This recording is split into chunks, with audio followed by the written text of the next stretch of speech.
अस्सलामुअलैकुम वरहमतुल्लाहि वबरकातुहू।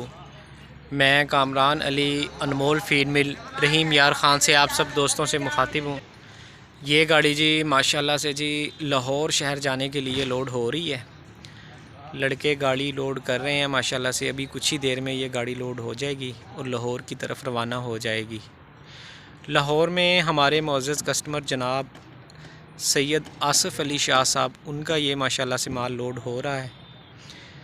हमारे यहाँ इधर फ़ीड मिल में अल्हम्दुलिल्लाह से 8 इक़साम की फ़ीड तैयार की जाती है।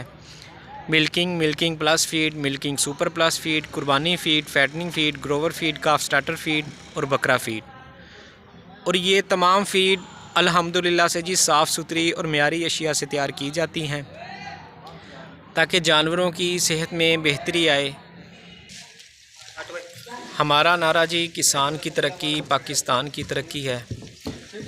दुआ करता हूँ अल्लाह पाक सब दोस्तों के कारोबार में मालो जान में खैर व बरकत अता फ़रमाए।